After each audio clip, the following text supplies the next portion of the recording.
আসসালামু আলাইকুম। এইচএসসি অ্যাডমিশনের ছোট্ট বন্ধুরা, কেমন আছো তোমরা? আজকে আমরা অ্যাডভান্স প্রবলেম সলভিং এর বায়োলজি আরেকটা ক্লাসে চলে আসলাম, যেখানে হচ্ছে আমরা ফার্স্ট পেপারের 11 নাম্বার চ্যাপ্টার জীব প্রযুক্তি চ্যাপ্টারে কিছু অ্যাডভান্স প্রবলেম সলভ করব। আজকে আমরা যে প্রবলেমগুলো সলভ করব, এইখান থেকেই তোমাদের দেখবে যে অ্যাডমিশনে বেশ কিছু কোশ্চেন কমন পড়তেছে। আমরা অবশ্যই এই ভিডিওটা ভালো মতো দেখব, ভিডিওর ব্যাখ্যাগুলো ভালো করে বোঝার চেষ্টা করব, এবং ভিডিওতে আমরা যে কোশ্চেনগুলো দেখানো হবে এই কোশ্চেনগুলো অবশ্যই অবশ্যই মুখস্থ রাখবো। ঠিক আছে? আচ্ছা, আসো আমরা চলে যাই আমাদের জীব প্রযুক্তির বিগত বছরের প্রশ্নে। প্রথম কোশ্চেন হচ্ছে, জীব প্রযুক্তি টিস্যু কালচার প্রযুক্তির জনক কে? তোমরা অলরেডি হয়তো বা পড়েছো যে টিস্যু কালচার প্রযুক্তির জনক বলা হয় গোটলিয়েব হ্যাবারল্যান্ডটকে। কাকে? গোটলিয়েব হ্যাবারল্যান্ডটকে। আচ্ছা, মেন্ডেল কি করেন? মেন্ডেলকে বলা হয় কিসের জনক বলো? মেন্ডেলকে বলা হয় হচ্ছে আমার জিন তত্ত্বের জনক।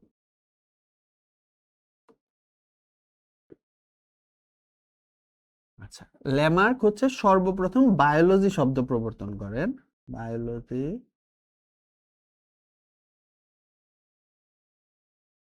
শব্দের প্রবর্তন। এই ল্যামার্কই কিন্তু আবার হচ্ছে তোমার আহ প্রাণী জগৎকে মেরুদণ্ডী এবং অমেরুদণ্ডী দুই ভাগে ভাগ করেন। আমাদের জীব প্রযুক্তির জনক হচ্ছে, টিস্যু কালচার প্রযুক্তির জনককে, টিস্যু কালচার প্রযুক্তির জনক হচ্ছে গোটলিয়েব হ্যাবারল্যান্ডার্ট। এটা দেখো, ডেন্টাল অ্যাডমিশন টেস্টে 2013-14 সালে এসেছিল। জিন তত্ত্বের জনক হচ্ছে মেন্ডেল, এবং বায়োলজি শব্দের প্রবর্তন করেন ল্যামার্ক। আমরা এই প্রত্যেকটা কথা ভালো মতো মনে রাখবো। ঠিক আছে? আচ্ছা, তারপরে হচ্ছে সজীব উদ্ভিদ কোষের পূর্ণাঙ্গ উদ্ভিদে পরিণত হওয়ার অন্তর্নিহিত ক্ষমতাকে কি বলে? টটিপটেন্সি, এক্সপ্ল্যান্ট, এমব্রায়োজেনেসিস, ট্রান্সফরমেশন। আচ্ছা, সো উদ্ভিদের ক্ষেত্রে যেটা হয় সেটা হচ্ছে ওদের দেহের যে কোনো কোষ থেকে সম্পূর্ণ নতুন একটা উদ্ভিদের সৃষ্টি করা সম্ভব। এই যে যে ক্ষমতাটা উদ্ভিদ কোষের, এই ক্ষমতাটাকে বলা হচ্ছে টটিপটেন্সি ক্ষমতা। এই ক্ষমতাটাকে কি বলে? টটিপটেন্সি ক্ষমতা। এই ক্ষমতাটা সর্বপ্রথম লক্ষ্য করেন কে? বিজ্ঞানী মর্গান। ঠিক আছে? তাহলে উদ্ভিদ দেহের যে কোনো কোষ থেকে নতুন উদ্ভিদের সৃষ্টি হওয়ার যে প্রক্রিয়া, তাকে বলতেছে হচ্ছে টটিপটেন্সি। এইটা সর্বপ্রথম আবিষ্কার করেন কে? বিজ্ঞানী মর্গান। মনে থাকবে? আচ্ছা, তারপরে হচ্ছে বায়োটেকনোলজি শব্দটি সর্বপ্রথম ব্যবহার করেন কে? খুবই ইম্পর্ট্যান্ট একটা অবজেক্টিভ, তোমাদের এইচএসসি লাইফেও এটা বারবার আসতো। বায়োটেকনোলজি শব্দটি সর্বপ্রথম ব্যবহার করেন হচ্ছে বিজ্ঞানী কার্ল এরেকি। কে? কার্ল এরেকি। কত সালে? 1919 সালে।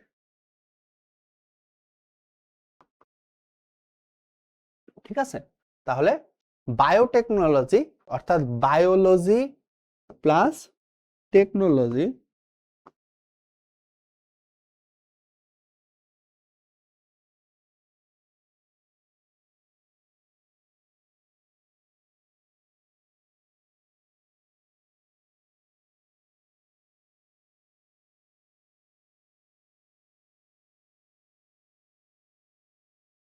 আচ্ছা, বায়োলজি প্লাস টেকনোলজি, এই কথাটা সর্বপ্রথম বায়োটেকনোলজি একত্রিত করে ইউজ করেন কে? বিজ্ঞানী কার্ল এরেকি। ঠিক আছে? আচ্ছা, এরপরে কি?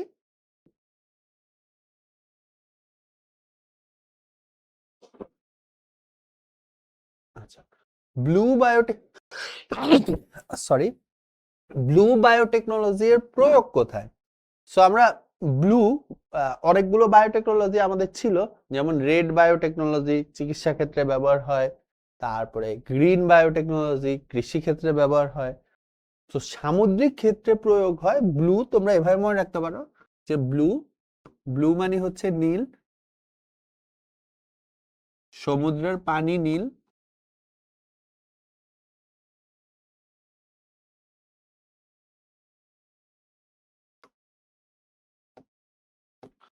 এখান থেকে এসেছে যে সামুদ্রিক ক্ষেত্রে যে বায়োটেকনোলজি ইউজ করা হয় তাকে বলতেছে হচ্ছে ব্লু বায়োটেকনোলজি। সামুদ্রিক ক্ষেত্রে যে বায়োটেকনোলজি ইউজ করা হয় তাকে বলতেছে ব্লু বায়োটেকনোলজি। ঠিক আছে, তাহলে সামুদ্রিক ক্ষেত্রে যে বায়োটেকনোলজি ইউজ করা হয় তাকে বলতেছে blue biotechnology. Red and white biotechnology use হয় হচ্ছে চিকিৎসা ক্ষেত্রে, এবং কৃষি ক্ষেত্রে গ্রিন বায়োটেকনোলজি ইউজ হয়। সো তোমাদের আবুল হাসান স্যারের বইয়ে এই তিনটা চারটাই দেওয়া আছে, কিন্তু আলিম স্যারের বইয়ে, আজমল স্যারের বইয়ে অনেকগুলো দেওয়া আছে। সো এতগুলো বই তো তোমাদের পক্ষে পড়া সম্ভব না। তাই তোমাদের যে মাস্টার বুকটা দেওয়া হয়েছে, অবশ্যই আমি জানি সবাই মাস্টার বুক পেয়ে গিয়েছো, সেটা পিডিএফ কপি হোক, সেটা হার্ড কপি হোক, ওইখানে কিন্তু অনেকগুলো বায়োটেকনোলজির কথা বলা আছে। আমরা অবশ্যই ওই বায়োটেকনোলজি গুলো মনে রাখবো। ঠিক আছে, আচ্ছা। তারপরে কোশ্চেন হচ্ছে প্ল্যান্ট টিস্যু কালচারে ব্যবহৃত ব্যাসাল মিডিয়ামের পিএইচ কত?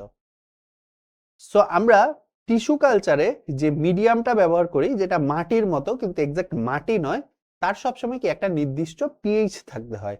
পিএইচ সবসময় কত থাকতে হয়? পিএইচ সবসময় থাকতে হয় হচ্ছে 5.5 থেকে 5.8। দেখো, এটা জাহাঙ্গীরনগর ইউনিভার্সিটি ডি ইউনিটে 2020-21 সালে এসেছিল। সেখানে পিএইচ কত থাকতে হবে? 5.5 থেকে 5.8। এই নাম্বারটা অবশ্যই মনে রাখবে। মেরিস্টেম কালচারের উদ্দেশ্য কি? আচ্ছা, সো মেরিস্টেম কালচার এটা হচ্ছে একটা বিশেষ ধরনের টিস্যু কালচার। মেরিস্টেম কোষ হচ্ছে উদ্ভিদের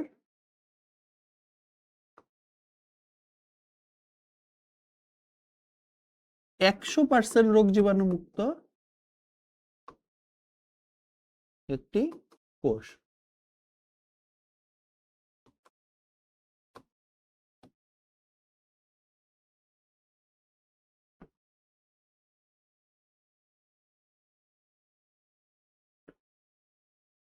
ঠিক আছে, সো তোমরা মনে রাখবে যে যখনই কোথাও কথা আসবে যে সম্পূর্ণ রোগ জীবাণু মুক্ত উদ্ভিদ, তখনই তোমরা মনে রাখবে যে অ্যান্সার হবে মেরিস্টেম কালচার। কারণ একমাত্র মেরিস্টেম কালচারের মাধ্যমেই হচ্ছে 100% রোগ জীবাণু মুক্ত নতুন এক্সপ্ল্যান্ট হিসেবে পাওয়া যায়, এবং নতুন টিস্যু কালচার করে নতুন উদ্ভিদ সৃষ্টি করা সম্ভব। শুধুমাত্র কার মাধ্যমে? মেরিস্টেম কালচারের মাধ্যমে। তাহলে মেরিস্টেম কালচারের উদ্দেশ্য কি? বিলুপ্তপ্রায় উদ্ভিদ সংরক্ষণ? না। রোগমুক্ত চারা উৎপাদন? ইয়েস। হ্যাপ্লয়েড উদ্ভিদ উৎপাদন? না। উন্নত জাত উদ্ভিদ উৎপাদন? না। তাহলে অ্যান্সার হবে কি? অ্যান্সার হবে রোগমুক্ত চারা উৎপাদন। অ্যান্সার হবে কি? অ্যান্সার হবে রোগমুক্ত চারা উৎপাদন। আমরা অবশ্যই মনে রাখবো যে একমাত্র মেরিস্টেম কালচারের মাধ্যমে 100% রোগ জীবাণু মুক্ত চারা উৎপাদন করা সম্ভব। ঠিক আছে, আচ্ছা। সো তারপরে হচ্ছে রোগমুক্ত চারা উৎপাদন করতে কোনটি ব্যবহার হয়? চিটাগাং ইউনিভার্সিটি 20-21, 19-20 টানা 2 বছর আসছে, আমরা মাত্রই পড়ে আসছি যে রোগমুক্ত চারা উৎপাদন করতে ব্যবহার হয় মেরিস্টেম কালচার। রোগমুক্ত চারা উৎপাদন করতে ব্যবহার হয় মেরিস্টেম কালচার, আমরা মাত্রই হচ্ছে এটা বলে আসছি। এরপরে হচ্ছে টিস্যু কালচার প্রক্রিয়ায় টিস্যু সংগ্রহ করা হয় না, অর্থাৎ এক্সপ্ল্যান্ট হিসেবে ব্যবহার হয় না কোনটি? এক্সপ্ল্যান্ট হিসেবে ব্যবহার হয় না কোনটি? শীর্ষমুকুল ব্যবহার হয়, বক্ষমুকুল ব্যবহার হয়, কচি পাতা ব্যবহার হয়, শীর্ষমূল, পার্শ্বীয় মুকুল। সো শীর্ষমূল বলে আসলে কিছু নেই, ঠিক আছে, বা মূলের শীর্ষ অংশকে আমরা শীর্ষমূল বলতে পারি। সো শীর্ষমূল হচ্ছে আসলে আমার এক্সপ্ল্যান্ট হিসেবে ব্যবহার হয় না। শীর্ষমূল আসলে আমার এক্সপ্ল্যান্ট হিসেবে ব্যবহার হয় না। তাহলে আমাদের অ্যান্সার কি হবে? আমাদের অ্যান্সার হবে শীর্ষমূল। আমাদের অ্যান্সার কি হবে? আমাদের অ্যান্সার হবে শীর্ষমূল। ঠিক আছে, আচ্ছা। এরপরে আসি টিস্যু কালচারে এক্সপ্ল্যান্ট হিসেবে প্রধানত কোনটি ব্যবহার হয়? ইসলামিক ইউনিভার্সিটি ডি ইউনিট 17-18 সেশনে এসেছে যে টিস্যু কালচারে এক্সপ্ল্যান্ট হিসেবে ব্যবহৃত হয় কোনটি? পাতা, মূলাংশ, ভ্রূণ, সবগুলো। সো আমরা জানি টিস্যু কালচারে এক্সপ্ল্যান্ট হিসেবে মেইনলি ব্যবহার করা হয় হচ্ছে আমার পাতা।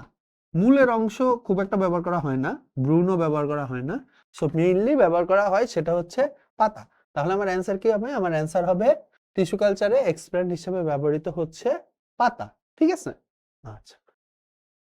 তারপরে বলছে কোন উদ্ভিদ উৎপাদনের জন্য পরাগধানী আবাদ ব্যবহার হয়? আচ্ছা, সো পরাগধানী যেখানে হচ্ছে আসলে আমার পরাগ রেণু উৎপন্ন হয়, তো আমরা জানি পরাগ রেণুতে n সংখ্যক ক্রোমোজোম থাকে, অর্থাৎ এটা একটা হ্যাপ্লয়েড কোষ। সো পরাগধানী আবাদে কি হোমোজাইগাস ডমিনেন্ট প্ল্যান্ট তৈরি হয় না, হেটারোজাইগাস প্ল্যান্ট তৈরি হয় না, ডিজিজ ফ্রি প্ল্যান্ট তৈরি হয় না, ডাবল হ্যাপ্লয়েড প্ল্যান্ট তৈরি হয়। এটা আসলে তোমাদের বইয়ে নাই, এটা পুরান বইয়ে ছিল, যেহেতু এটা 2008-9 সালের কোশ্চেন। সো 12-র পরে যে কোশ্চেন চেঞ্জ হয়, বই চেঞ্জ হয়ে যায়, সো এই জন্য তোমাদের বইয়ে নাই। তাও তোমরা জেনে রাখো যে পরাগধানী আবাদের মাধ্যমে তৈরি হয় যেটা, তার নাম হচ্ছে ডাবল হ্যাপ্লয়েড প্ল্যান্ট। যেহেতু পরাগধানী হ্যাপ্লয়েড, সো এই জন্য এখান থেকে যেটা তৈরি হচ্ছে ওইটাও হচ্ছে আমার হ্যাপ্লয়েড। আচ্ছা, টিস্যু কালচারের মাধ্যমে বাণিজ্যিকভাবে বাংলাদেশে কোটি প্রজনন করা হয়। দেখো বাংলাদেশে অলরেডি নর্মালি হচ্ছে গম, ভুট্টা, ধান পাওয়া যায়। সো যেটা আগে পাওয়া যাইতো না সেটা হচ্ছে স্ট্রবেরি। দেখো এটা মেডিকেল ভর্তি পরীক্ষা 2021-22 সেশনে এসেছে। সো মূলত পাওয়া যাচ্ছে কাকে? স্ট্রবেরিকে। মূলত পাওয়া যাচ্ছে কাকে? স্ট্রবেরিতে। সো টিস্যু কালচারের মাধ্যমে বাংলাদেশে বাণিজ্যিকভাবে প্রজনন করা হচ্ছে স্ট্রবেরি। কাকে প্রজনন করা হচ্ছে? স্ট্রবেরি। টমেটো উৎপাদনের জন্য পদ্ধতি কোনটি? আচ্ছা, টমেটো হচ্ছে পটেটো প্লাস টমেটো, সেটাকে বলছে টমেটো। এখানে আসলে কিসের মিলন ঘটে? সাইটোপ্লাজমের মিলন।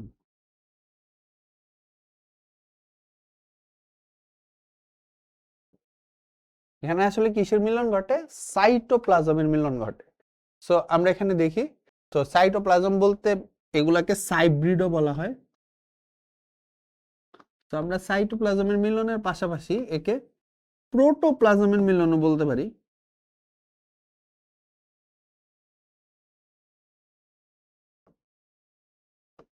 ঠিক আছে, আচ্ছা। সো তাইলে দেখি টমেটো উৎপাদনের পদ্ধতি কি? Protoplast fusion, somaclonal variation, gametoclonal variation, lambda fast. তাহলে এখানে অ্যান্সার হবে হচ্ছে আবার প্রোটোপ্লাস্ট ফিউশন। যেহেতু এখানে সাইটোপ্লাজম মিলিত হচ্ছে, সাইটোপ্লাজম আসলে প্রোটোপ্লাজমেরই একটা অংশ, সো এই বেসিসে আমরা একে বলতে পারি হচ্ছে প্রোটোপ্লাস্ট ফিউশন। কি বলি? Protoplast fusion. এটাকে আমরা সাইব্রিডও বলতে পারি। ঠিক আছে, আচ্ছা। তারপরে হচ্ছে প্লাজমিডকে আবিষ্কার করেন। আমরা জানি প্লাজমিড আবিষ্কার করেন হচ্ছে বিজ্ঞানী ল্যাডারবার্গ।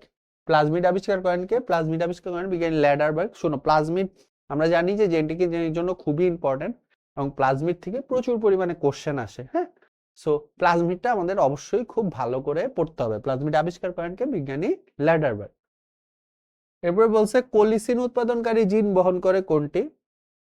সো কোলিসিন উৎপাদনকারী জিন বহন করে মেইনলি হচ্ছে কোল প্লাজমিড,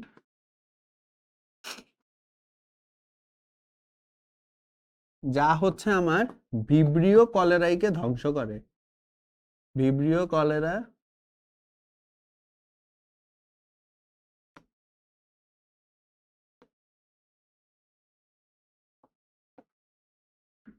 ভিব্রিও কলেরাইকে ধ্বংস করে, যা হচ্ছে আমার মেইনলি কাকে ধ্বংস করে? ভিব্রিও কলেরাই বা কলেরা জীবাণুকে ধ্বংস করে। তাহলে কোলিসিন উৎপাদনকারী জিন বহন করে কোনটি? কোলিসিন উৎপাদনকারী জিন বহন করতেছে যেহেতু কোল প্লাজমিড, তাহলে কে? অ্যান্সার হবে প্লাজমিড, যেহেতু এখানে আমার আলাদা করে প্লাজমিডের কথা বলা নেই। আচ্ছা, কোনটি প্লাজমিডের বৈশিষ্ট্য নয়? আচ্ছা, সো প্লাজমিড একটা দ্বিসূত্রক বৃত্তাকার অণু, আমরা জানি এটা সাধারণত বৃত্তাকার হয়, আমি মাত্রই বললাম। এরা অল্প সংখ্যক জিন ধারণ করে। এরা কিন্তু স্বাধীনভাবে অনুলিপনে সক্ষম, কিন্তু এখানে কি লেখা আছে? স্বাধীনভাবে অনুলিপনে অক্ষম। ঠিক আছে, সো অনুলিপন অর্থাৎ হচ্ছে আমরা এরা কি করতেছে? তোমার রেপ্লিকেশন করতেছে। প্লাজমিড কিন্তু নরমালি স্বাধীনভাবে রেপ্লিকেশন করতে পারে, কিন্তু কোশ্চেনে কি লেখা আছে? যে এরা স্বাধীনভাবে অনুলিপনে অক্ষম। তাহলে আমাদের অ্যান্সার হবে কি? অ্যান্সার হবে সি, স্বাধীনভাবে অনুলিপনে অক্ষম, কারণ এটা ওদের বৈশিষ্ট্য নয়। কেন নয়? কারণ এরা হচ্ছে স্বাধীনভাবে অনুলিপনে সক্ষম।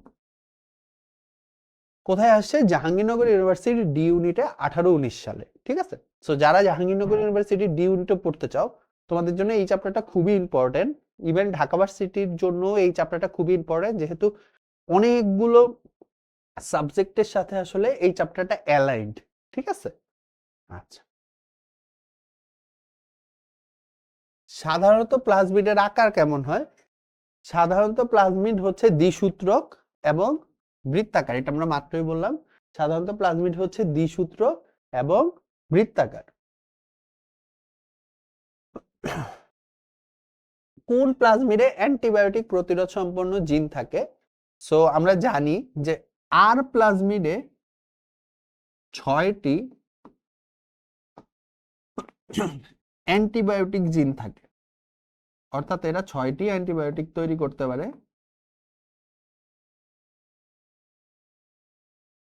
সো আর প্লাজমিডে হচ্ছে 6টি অ্যান্টিবায়োটিক প্রতিরোধ ক্ষমতা সম্পন্ন জিন থাকতেছে, ঠিক আছে। তাহলে এখানে অ্যান্সার কি হবে? অ্যান্সার হবে আর প্লাজমিড। অ্যান্সার কি হবে? অ্যান্সার হবে আর প্লাজমিড, কারণ আর প্লাজমিডে অ্যান্টিবায়োটিক ক্ষমতা সম্পন্ন জিন থাকে। আচ্ছা, ডিএনএ কে নির্দিষ্ট স্থানে ছেদন করতে কোনটির প্রয়োজন? তো আমরা জানি জেনেটিক ইঞ্জিনিয়ারিং ক্ষেত্রে ডিএনএ কে নির্দিষ্ট স্থানে ছেদন করতে হচ্ছে রেস্ট্রিকশন এনজাইম। এটা এক ধরনের এনজাইম যাদের কাজ হচ্ছে কি ডিএনএ এর বিভিন্ন অংশকে কেটে দেওয়া। তো তাহলে এটার অপর নাম হচ্ছে রেস্ট্রিকশন এন্ডোনিউক্লিয়াস বলে, মলিকিউলার সিজর বলে, বাংলায় আণবিক কাঁচি বলে। এগুলো সবগুলোর অর্থ কি একই। সো তাহলে জেনেটিক ইঞ্জিনিয়ারিং সময় কেটে দিতে, জেনেটিক ইঞ্জিনিয়ারিং সময় কাকে ডিএনএ কে কাটতে কোন এনজাইম ব্যবহার হয়? রেস্ট্রিকশন এনজাইম ব্যবহার হয়। জোড়া লাগাতে কোন এনজাইম ব্যবহার হয়? লাইগেজ এনজাইম ব্যবহার হয়। এই দুইটা নাম অবশ্যই মনে রাখবে, খুবই ইম্পর্টেন্ট। তাহলে জোড়া লাগাতে প্রয়োজন হয় হচ্ছে আমার লাইগেজ এনজাইমের, এবং কেটে দিতে প্রয়োজন হয় হচ্ছে আমার রেস্ট্রিকশন এনজাইমের। কেটে দিতে প্রয়োজন হয় আমার কিসের? রেস্ট্রিকশন এনজাইমের।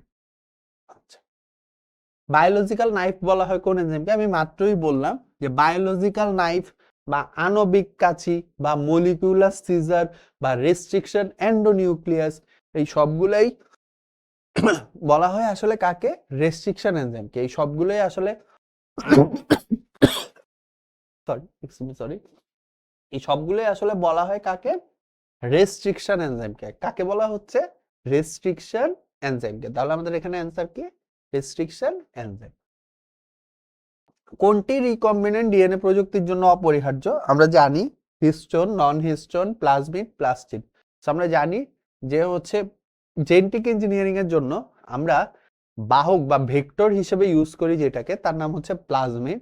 তো প্লাজমিডটা হচ্ছে ওদের জন্য অপরিহার্য। প্লাজমিডটা হচ্ছে কি ওদের জন্য অপরিহার্য।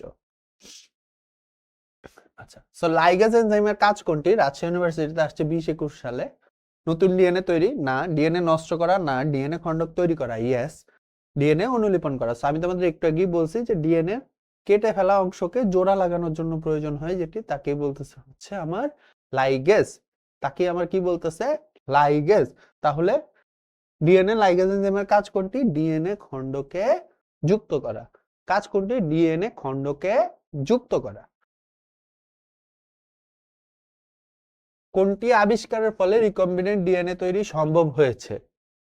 RNA polymerase, DNA polymerase, DNA ligase, restriction endonuclease, reverse transcriptase.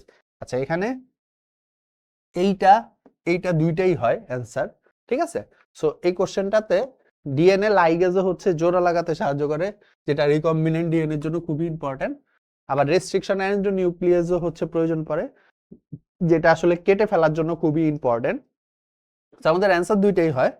এখানে রেস্ট্রিকশন এন্ডোনিউক্লিয়াস দেওয়া, কোশ্চেন ব্যাংক হয়ে যাবে এন্ডোনিউক্লিয়াস দেওয়া, কিন্তু ডিএনএ লাইগেজও অ্যান্সার হবে, ঠিক আছে। আচ্ছা, কোন প্রযুক্তিতে ইনসুলিন তৈরি করা হয়? মেডিকেল ভর্তি পরীক্ষায় যে আমার বছর আসছিল, রিপিট আসছে 2021 সালে। So explant culture, nano technology, tissue culture, recombinant DNA technology. So recombinant DNA technology এটা হচ্ছে জেনেটিক ইঞ্জিনিয়ারিং এর অপর নাম। সো তাহলে অ্যান্সার কি? কোন পদ্ধতিতে ইনসুলিন তৈরি করা হয়? রিকম্বিনেন্ট ডিএনএ টেকনোলজি পদ্ধতিতে। আচ্ছা, ইনসুলিন কয়টি অ্যামাইনো অ্যাসিড নিয়ে গঠিত? আমরা জানি যে ইনসুলিন কোথায় থাকে? আমাদের 11 মানুষের 11 নাম্বার ক্রোমোজোমের খাটো বাহুর শীর্ষে। সো খাটো বাহুর শীর্ষে ইনসুলিন থাকতেছে, ইনসুলিন তৈরি জিন থাকতেছে। ওই জিনটা কয়টা অ্যামাইনো অ্যাসিড নিয়ে গঠিত? ইনসুলিনটা কয়টা অ্যামিনো অ্যাসিড নিয়ে গঠিত 51টা। কয়টা? 51টা। আর নাইট্রোজেন বেস থাকে কয়টা? 153টা।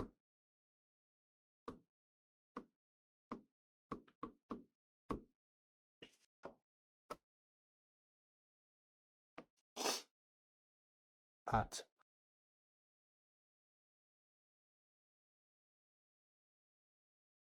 আচ্ছা, জুগলিয়া রামিগেরা জৈব প্রযুক্তির কোন ক্ষেত্রে ব্যবহার হয়? সো এটা হয়তো বা তোমাদের মনে নেই, আমরা একটা এনজাইমের নাম খুব বারবার পড়তে বলছিল, একটা ব্যাকটেরিয়ার নাম পড়তে বলছিলাম, সেটা হচ্ছে পয়ঃবর্জ্য আত্তীকরণে একটাই ব্যাকটেরিয়া ব্যবহার হয় যার নাম হচ্ছে জুগলিয়া রামিগেরা। যার নাম হচ্ছে জুগলিয়া রামিগেরা। তাহলে অ্যান্সার কি? পয়ঃবর্জ্য আত্তীকরণ। জিন থেরাপিতেও হয় না, বায়োফার্মিং হয় না, তেল পরিশোধনেও হয় না। তেল পরিশোধনে ওই যে 3টা হয়, তোমাদের নাম মনে আছে নাকি? এমএনপি দিয়ে মনে রাখা লাগে, ঠিক আছে? সিউডোমোনাস, নোকার্ডিয়া, মাইকোব্যাকটেরিয়া, ঠিক আছে? আচ্ছা, সুপার রাইসের ক্যারোটিন তৈরির জন্য প্রতিস্থাপিত জিনের সংখ্যা কয়টি? ক্যারোটিন মানে হচ্ছে ভিটামিন এ, বিটা ক্যারোটিন বলে। তৈরির জন্য জিনের সংখ্যা ছিল হচ্ছে 4টা, তাই না? ড্যাফোডিল থেকে নেওয়া হয়েছিল কয়টা জিন? 4টা। মানবদেহে প্রোটিন জাতীয় রাসায়নিক প্রতিরক্ষামূলক অস্ত্র কোনটি? প্রোটিন দ্বারা তৈরি রাসায়নিকভাবে প্রতিরোধ করে যেটা, সেটার নাম হচ্ছে ইন্টারফেরন্স। এরা যখন আমাদের দেহে কোনো ভাইরাস, ব্যাকটেরিয়া বা জীবাণু আক্রমণ করে, কোষে যখন আক্রমণ করে, তখন কোষ থেকে একটা প্রতিরক্ষামূলক প্রোটিন তৈরি হয় যার নাম হচ্ছে ইন্টারফেরন্স। এটা কোনো কোষে আক্রান্ত হওয়ার পরে কয়দিন সময় লাগে? নর্মালি 1 থেকে 2 দিন। তাহলে প্রতিরক্ষামূলক অস্ত্রটির নাম কি? ইন্টারফেরন্স। হিউমিউলিন কি? হিউমিউলিন হচ্ছে প্রথম বাণিজ্যিকভাবে বাজারজাতকৃত মানব ইনসুলিন। হিউমিউলিন হচ্ছে প্রথম বাণিজ্যিকভাবে বাজারজাতকৃত মানব ইনসুলিন, ঠিক আছে?